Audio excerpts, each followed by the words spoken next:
Chapter 4. The air was cooler on this November afternoon.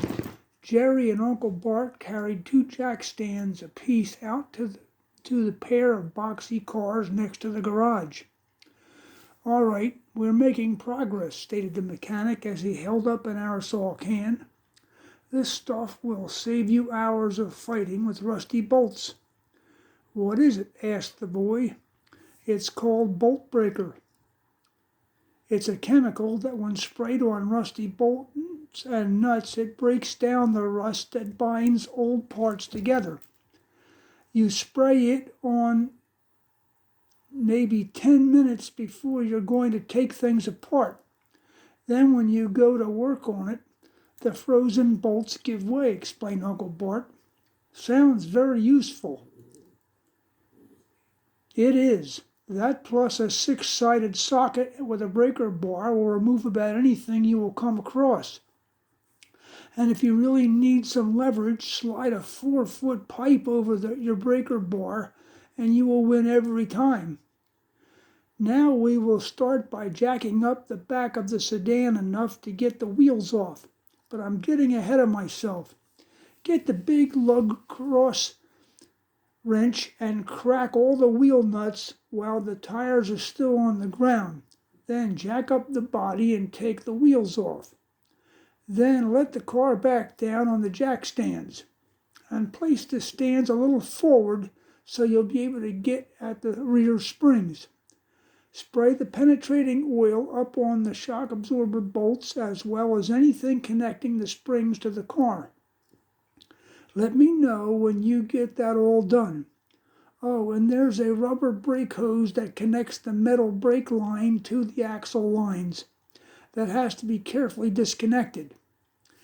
Jerry went to work jacking and placing stands to get the springs exposed. He sprayed the nuts on the rear shackles, the U-bolts that wrap around the thick axles, and shock nuts, and the spring discs that secure the front section of the springs. He also sprayed the emergency brake link where the 2 strands from the wheels join up to a single line. After several of bolts removal, he had the axle free, but it was still resting on the springs. He figured it would be good to ask his uncle about taking anything else loose. "Yeah, the weight of the axle will affect working on the spring connectors, so get some concrete blocks and set them under the brake drums. Then, when you unbolt the shackles, the spring will not come flying down. Also notice that when disconnecting springs, all the nuts and bolts are quite different. Just keep them on a tray, and when you go to reassemble the parts to the convertible, it will all make sense. However, when you take off the fenders and other front-end parts, it really gets complicated. So I will show you some special steps you can take to keep things organized." "Very good," agreed Jerry. "And while you're down there, spray the bolt breaker on the gas tank hanger bolts as well as the muffler hangers." That reminds me of a funny story that happened a few years back. I was cruising down Route 30 west of Paoli. I saw a car pulled off down the road a ways, and there was a lady pretty close to me walking towards it, and she's carrying a drive shaft.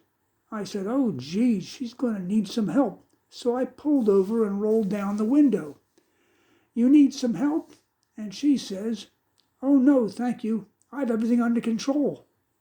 Well, I was really impressed. She was walking along all calm. I thought she must be a lady mechanic. Then she says, "My husband told me that if my exhaust pipe ever falls off, just throw it in the trunk and he will put it back on when he gets home." Then I knew what was going on. I followed her down. She threw it in the trunk, jumped in her car, and started the motor. She pulled it in drive and did not go anywhere. She says, "I'll be. This has never happened before." I took her on down to a garage so she could contact her husband. "I can see what she was thinking," replied Jerry, laughing. "Yeah, she completely misinterpreted the situation. Now you notice that all my jack stands have 4 legs, and these have the support weight printed on the sides. I see it, 6 tons. That's right. If you have one jack on each corner, that is 12 tons. Cars don't weigh that much, so you are perfectly safe. And 4 legs. If you're ever out helping somebody and you see a car up on a 3-leg stand, do not get under it. Jack it up and put concrete blocks with a piece of 2x4 on them. "I always do that," said Jerry sincerely. Once the springs were free from the car, he dragged them over to his convertible. He laid them out where he thought they should lay, and then he stopped. "The axle has to rest on top of the springs. The axle has to go in first," he thought. He tried to move the axle up from the concrete block it was resting on, but it was too heavy. So he put the jack under it and lifted it enough to remove the support block. He then did the left side and had the axle sitting on the ground. He could see that it was going to be a 2-man job. "Yeah, axles are heavy. You can maneuver it over and jack it up into place on concrete blocks," Uncle Bart explained. "Now the drive shaft is going to be a problem.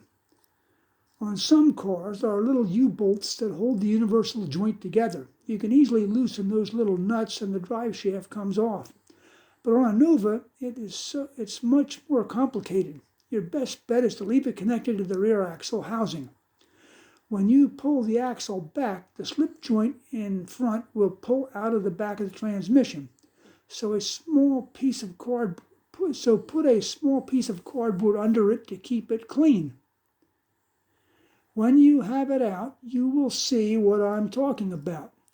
There's a round cup setting in a hole with about 30 little needle rollers inside. They are protected from dirt by their location in the cup.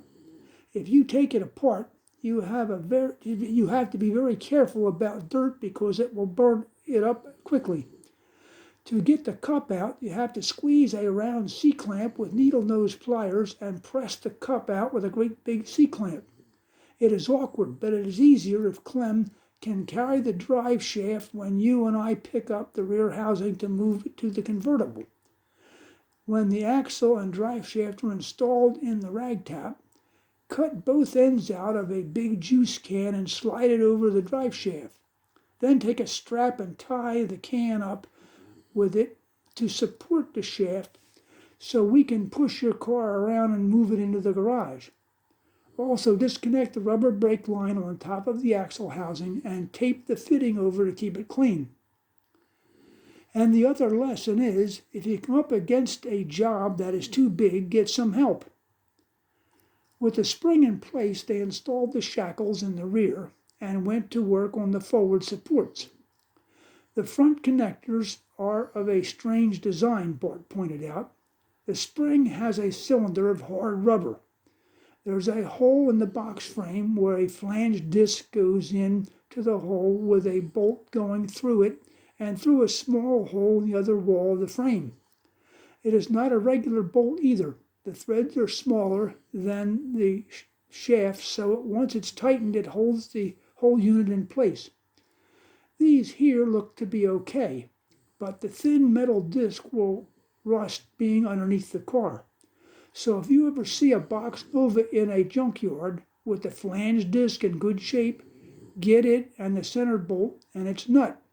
You might need it someday. Speaking of junkyards, get out and around and see if there are any Chevy Box 2s in the local yards. You'll need a front bumper as well as some other parts. The front seat of the parts car has no split, being a 4-door. You need one from a convertible, which would be rare, or a 2-door sedan seat would work.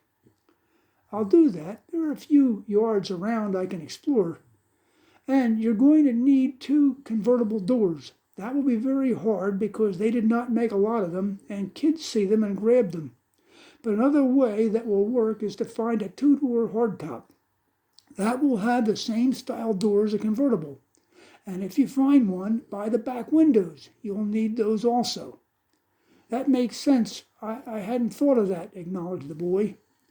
And to increase your chances, All the junkyards in Pennsylvania work with each other with finding parts. Go into the office and ask them to search for a Chevy 2 convertible or hardtop 6263 on the wire. They will call out on the wire, and then you will hear auto salvage operators answering what they have and where they're located.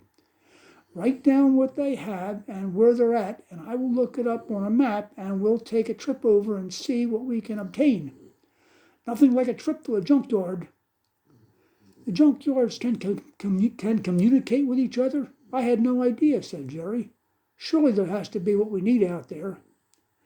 Well, that is the thing. If some kids spotted a convertible around here, they would grab the parts for themselves or to sell to somebody else. But if you get up in the mountains 50 miles out, there are not so many people who go there to find out about them. The cars are not all picked over. I see what you mean. There are a lot of angles we can play. We should make a list of what we need when you are walking through the junkyards. We know about the doors. The front bumper is bent. We could try to straighten it, but keep an eye out when you're out scrounging. You'll need a convertible back seat, both upper and lower sections. The upper part has the side panels attached. I can picture what you're describing, yeah.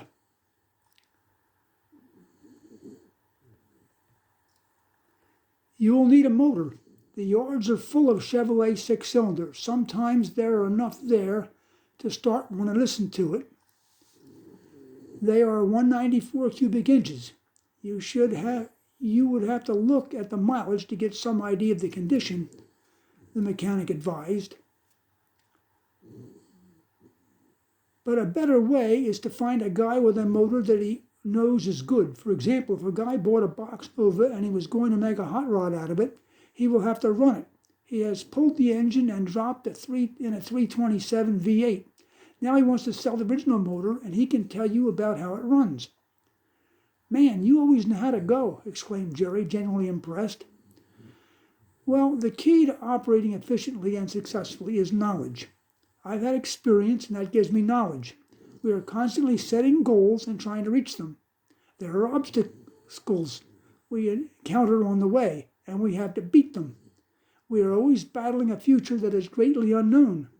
But the more we know, the lower the future unknowns, the more control we have. And when things go wrong, we have tools to get back control. I'm sorry, Bart apologized. I'm running my words too fast.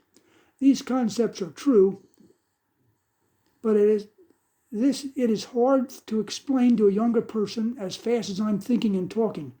It will come to me later, and I will try to put it in a more understandable form. It's okay. I'm sort of following you. Anyway, back to the list. The shocks from the parts car would probably work out, but I'll bet you can find a nice new set in the junkyards. Keep an eye out for an exhaust system, and the battery in this car has not been used for a long time, so it might have deteriorated. You could clean the terminals and put a test gauge on them and see if there's voltage. If it shows low voltage, we can put it in a charger and see if it holds. The boy took an envelope out of his pocket and began to list the parts discussed. Got 'em. You have a radiator and windshield and fenders. The grill is straight. The radiator support frame is usable. The splash pan behind the bumper is okay. You have all the lights. I would recommend buying a new voltage regulator so you will not have any mysterious problems starting. But keep an eye out in the junkyard for a clean new starter. Should I put down tires? Jerry asked, looking up.